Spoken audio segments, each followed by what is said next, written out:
He started with a back three. That's what Lyon would have done. The wing-back would have come out and would have helped the pressure higher up the pitch. Then is almost the centre-half that he almost becomes the wing-back and is a back four that we highlighted of Lyon. And they played it magnificently. They synchronized.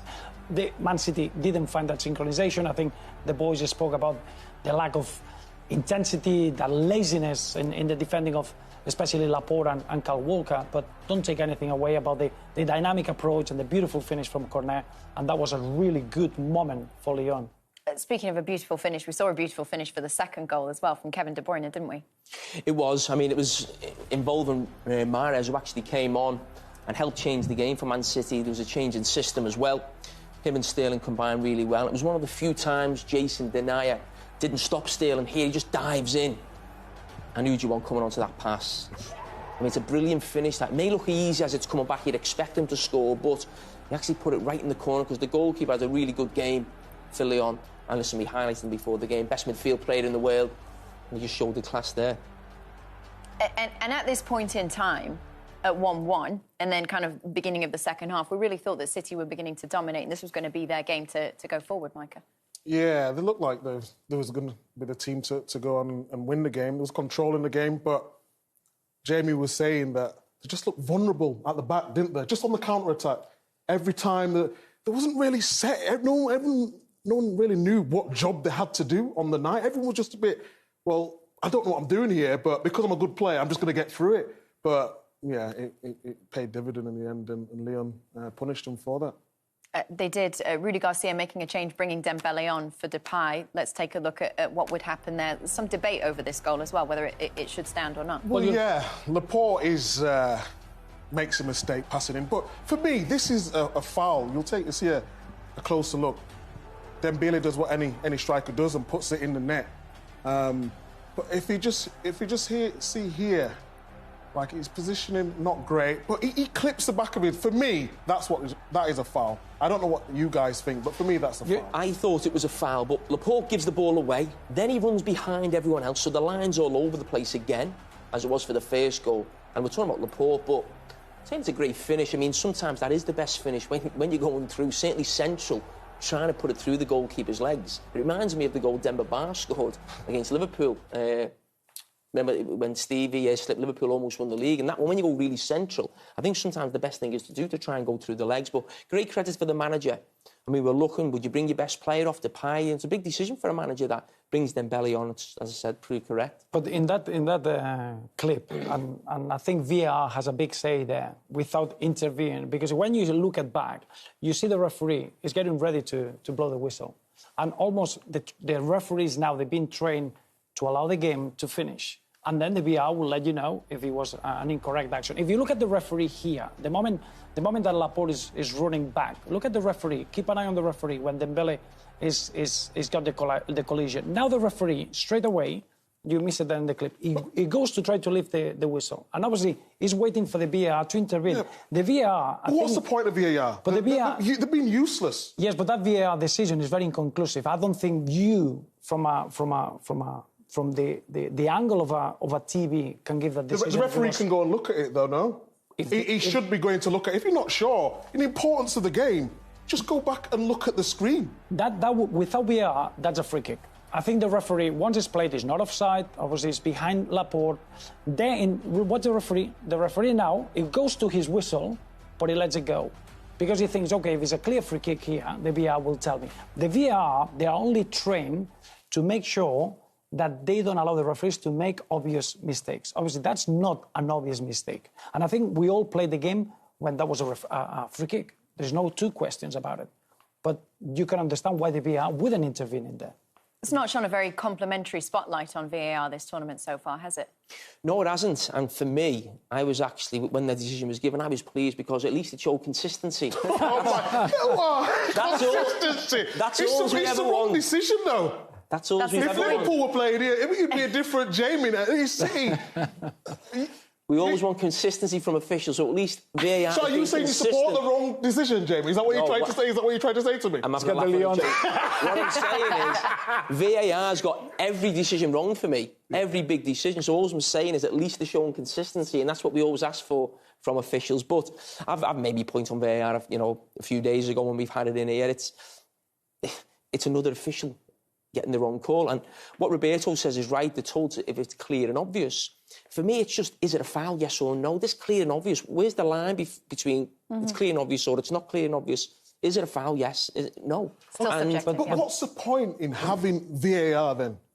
Because they're not making any decisions.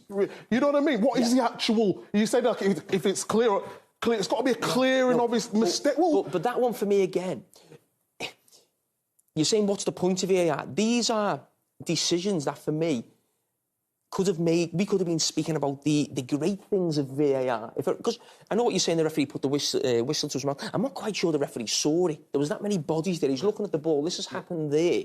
And I think a referee blows as he thinks, I don't want to let it go, and something might happen. He's got 2 lives to go look. But that's my whole point. So that's what VAR is for. So the referee, someone's on the floor, he doesn't really know what's going on. He puts his whistle to his mouth, he's not sure.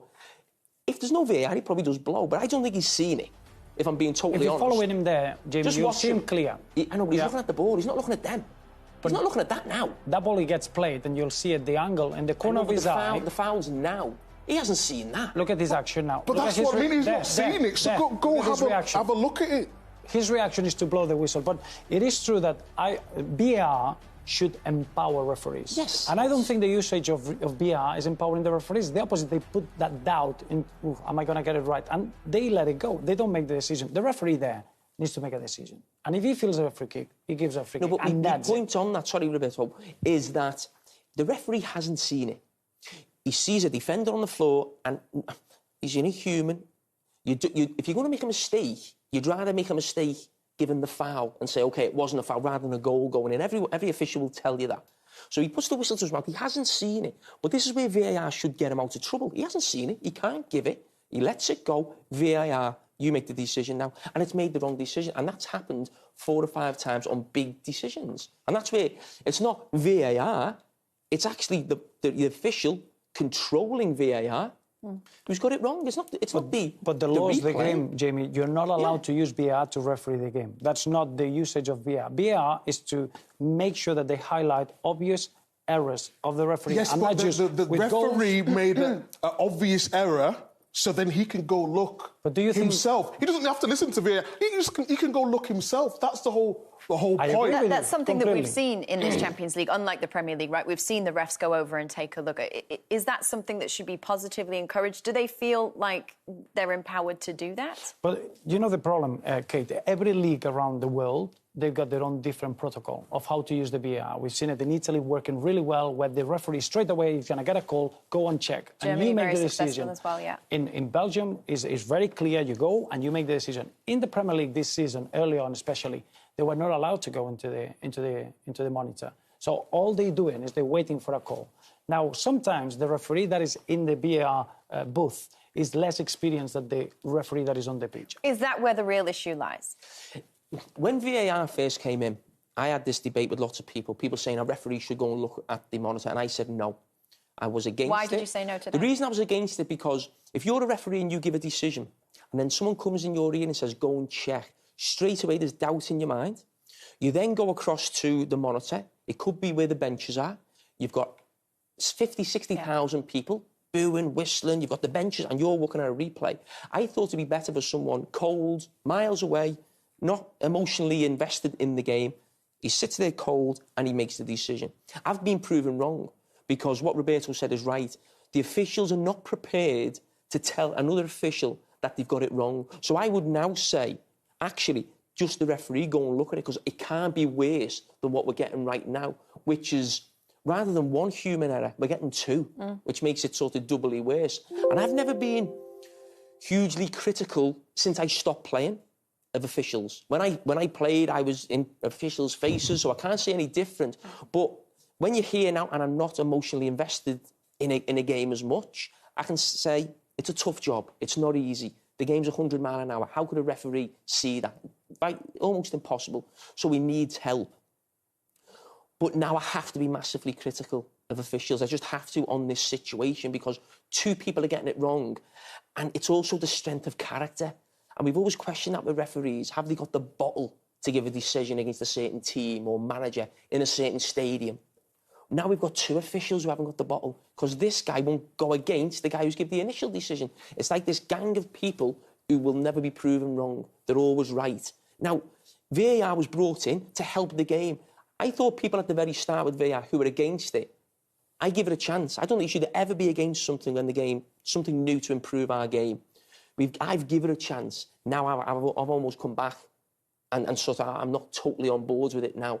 I just can't be when you see the have you gone all the decisions. way back to the point that you would rather be without it? I don't think we've gained too much with VAR. I must say that. I thought we would, and I think if it's implemented properly, we will.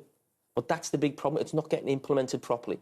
I think that's the period that we need to be patient. We need to allow the VAR system to be implemented properly. Today, it makes no common sense. You get the referees are from Holland, from the Netherlands. The VAR referee is only refereed 1 game in Europa League in a qualifying round.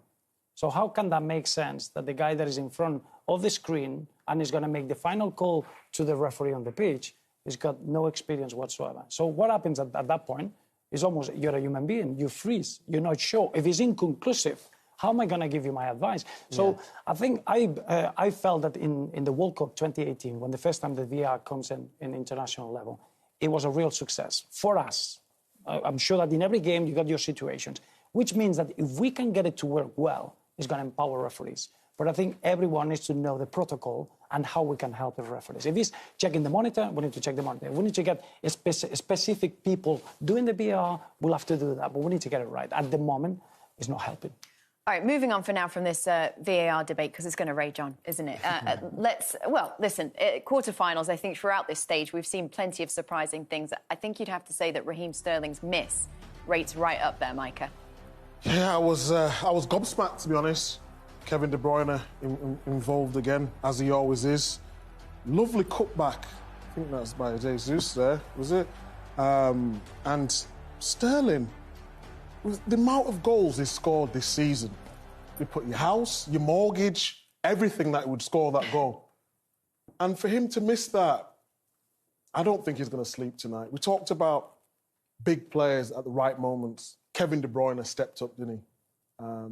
How the decisions would have went Man City's way, the game could have changed. But that miss there, I don't want to say it cost Man City, but... It did. Yeah, I have to be honest. Look, you're enjoying this, aren't you, Karen? Look, you're just enjoying it. But I never like to see a player make mistakes, and especially costly ones like this.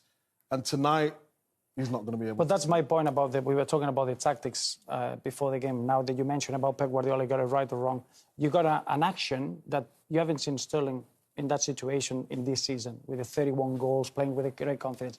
The back 4 has conceded 2 goals, and the back 3 has conceded 1. So there are many aspects that is not down to the tactics. It's just I felt that it was a strange game where playing in one-off in a neutral venue with no public, they couldn't perform at the level that we know that they can. Just going back to that Raheem Sterling miss, sorry, Micah. But Jamie Carragher says he's no longer emotionally invested in the game. Take a look at what that looks like. No, don't foul. Is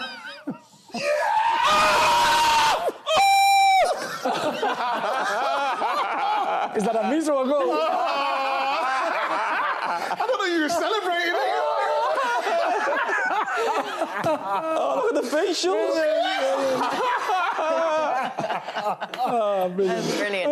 It feels almost personal, directed towards you, Micah. Yeah, it does. Yeah. We've been having a few to and fro's, but he enjoyed that one tonight, didn't you? Listen, people always... I mean, I scratch my head with it, but when I was a kid, I was a big Everton fan. And I remember celebrating more when I think Liverpool lost the league against Arsenal, and Arsenal scored a goal in the last minute, and I was like a lunatic. Now I'm Liverpool, and vice versa with United or City. When people say we want the trophies to come back to our country or we want the English team to go through, I am totally the opposite. Why, though? Why would I want Man City, United, Everton? Man United were our rivals. We always loved Liverpool. We give them respect.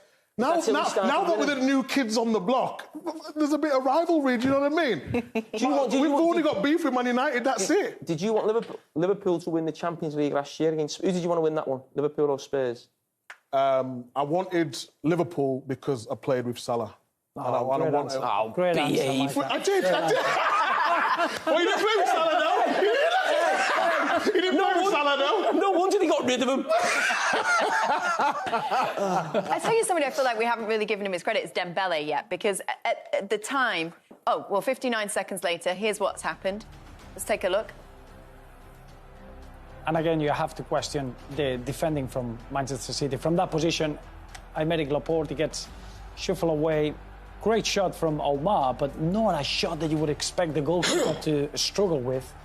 And that's just a mistake. Look at the positions there, Roberto. No, look how many men they've got. They've got enough men behind the ball, but nobody seems to know what to do or where to go. Laporte has been mentioned as being the big reason why Man City have completely fell away. Now, it's only one game. He is Manchester City's best defender. But I think I mentioned this to you before the game, Roberto. I don't feel that Laporte coming back for the whole of next season is all of a sudden going to cure the ills of Man City defensively. They've lost 12 games this season. That's an unbelievable figure for a real top team. And that's what Man City are, with a top manager as well. There's a lot more to it than Laporte just coming back. You can get at this back four now far too easily and right through midfield. We saw that again tonight. Concede 3 goals against Lyon. And the big thing about it is, I'm a defender. When you concede 3 goals, obviously a bad night defensively. But more often than not, if you concede 3, you've been under pressure. The other team have had chances. Lyon have had, I'm guessing now, 25, 30% possession. That's all they've had. So they've only had to deal with that. Now, I understand their counter-attacks. There's maybe space in behind you. But you're not having to defend that much. And to still concede 3 goals, I mean, it's a nightmare night for defence yet again in Europe. But that's got nothing to do with tactics. We agree on that. The first goal? No. In general, the lack of the lack of defensive attitude, the defensive intensity, the defensive, just a little bit collective desire to get the ball back. Well, that's why they've lost 12 games this season. But I know what you're saying about the tactics, but I can't get away from the fact when that team sheet come in, we were gobsmacked. We haven't got a clue how they... Listen, we're all... Roberto's a manager. I try and watch a lot of football. Mick just, watches the odd night. But... I only do the big games. But we're scratching our heads trying to work out... We've got about 3 or 4 different ideas what Pep's going to do with the team. We can't work it out. So let's not forget, when this team is given to the players, let's be honest, we've all been players. Sometimes a manager gives you a team and you be, what's going on here? Why is he doing this? Why are you playing? Who are you playing? Where are you playing? The young lads playing in the middle, Garcia. Do you think the other players aren't speaking about that and being worried about it? Of course, you had only human in the dressing room, coaching, training in the build-up to it. There was definitely massive confusion, and you can see that with the most experienced man on the pitch, Fernandinho on the first goal, looking round, hasn't got a clue what he's supposed to be doing or where he should be. So 3-1, the final score in the night then. Manchester City are out. The studio is in shock over it.